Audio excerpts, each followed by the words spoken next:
dentro de nós a luz para poder iluminar aqueles que estão ao nosso redor.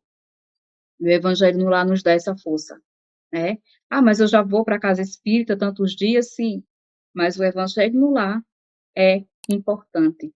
É o seu momento no seu lar, de iluminar o seu lar e os irmãos que ali se encontram e os vizinhos, as pessoas ao seu redor, né? Aproveitar esse momento para orar, orar pelos irmãos que se encontram em dificuldade, pelos irmãos que se encontram enfermos, né? Pelas guerras, pelo fim das guerras. Então, não dá para a gente ficar olhando apenas, o nosso país não tem guerra, está tudo em paz, tudo tranquilo, que maravilha. Mas a gente tem que lembrar que aquele país lá que está em guerra, aquelas pessoas lá que estão passando fome, as pessoas que estão com medo, que estão atormentadas, são os nossos irmãos.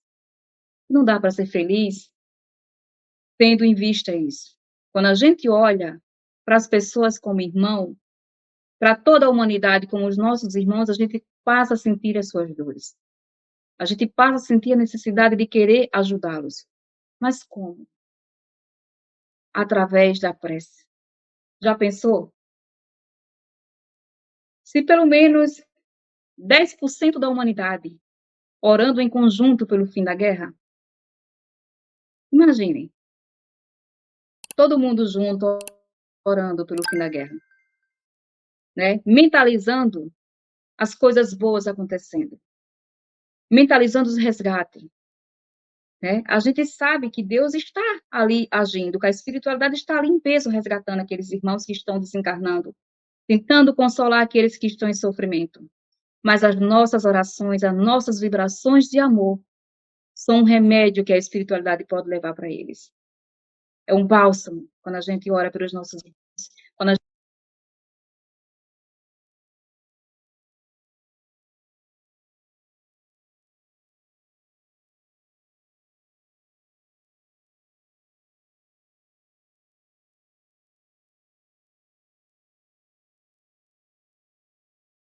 gente faça o culto no lar e que a gente, ao fazer o culto no lar, a gente lembre-se também de pedir pelos nossos irmãos, né? Porque a gente pede só, né? Estou falando assim no contexto geral, mas assim, depois que eu comecei a estudar mais a doutrina espírita, né? Buscar aprender mais, aí, por exemplo, tem um irmão que está internado, aí pede oração para fulano que está em hospital tal, aí diz o nome do hospital. Eu não consigo mais orar só por aquela pessoa, porque dentro daquele hospital tem outros irmãos nossos também em sofrimento, né? A gente ora pelos nossos filhos, mas a gente tem um hábito de orar pelos filhos dos nossos irmãos, pelos nossos irmãos, né? Aí eu vou orar pelo meu filho que é adolescente, pedir proteção a ele, mas que eu peça proteção também pelos outros adolescentes, pelos filhos das outras mães, né? E já é um ato de caridade. A oração é um ato de caridade. Então, que a gente aproveite o culto no lar, né? Para esse momento de aprendizado. Examine as dificuldades que te perturbam ante a inspiração consoladora do Cristo. Demora-te no lar para que o divino hóspede também possa aí se demorar. E quando as luzes se apagarem, a hora do repouso, ora mais uma vez, comungando com ele, a fim de que em casa, mais uma vez, possas ter Jesus contigo. Mensagem do Espírito de Joana de Ângeles. Então, é importante que a gente não vá deitar de qualquer jeito, né? Que a gente não vá dormir de qualquer jeito, que a gente se prepare para dormir, né? Primeiro, por conta dos riscos espirituais que tem.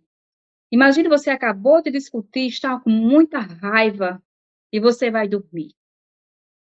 Sabemos que o que dorme é o corpo físico, né? O corpo é o que dorme. O nosso espírito, não.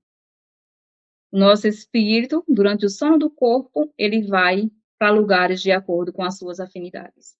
E se está em momento de trevas, irá para lugares trevosos. Se está em momento de perturbação, de agitação, de ódio, irá para lugar de acordo com essa afinidade. E às vezes acaba voltando mais contaminado, com mais revolta, com mais angústia, com mais tristeza, e assim vai criando casos, né, de enfermidades.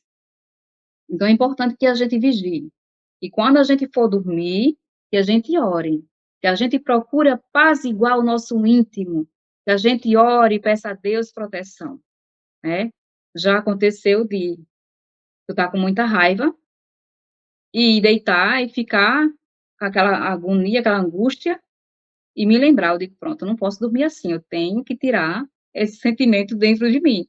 Vai, pega, abre o evangelho, lê aquela mensagem, ora, pede direcionamento, pede a Deus proteção para poder conseguir dormir, para poder dormir em paz, né, sabendo que estará bem assistido durante o sono do corpo.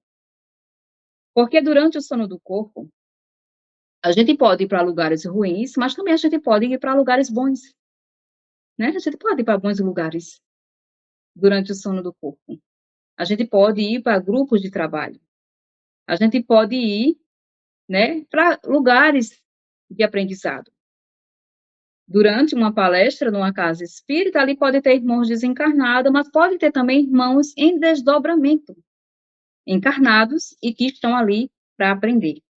Então, vamos supor que um irmão está com ideia suicida.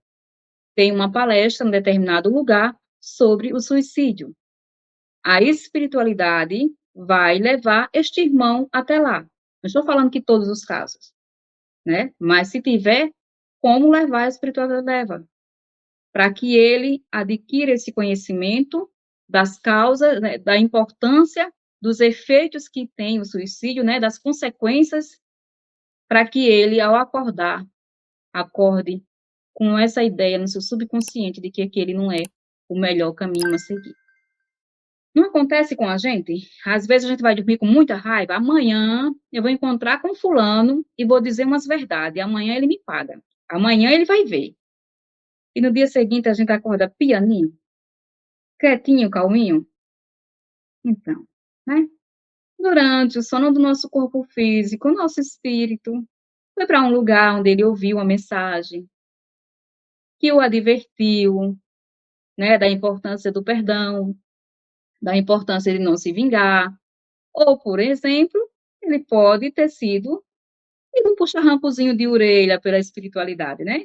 E disse, olha, meu irmão, é certo que você está se sentindo injustiçado, mas você passou por determinada situação, por isso e por isso, porque tem uma necessidade sua de passar por isso, né?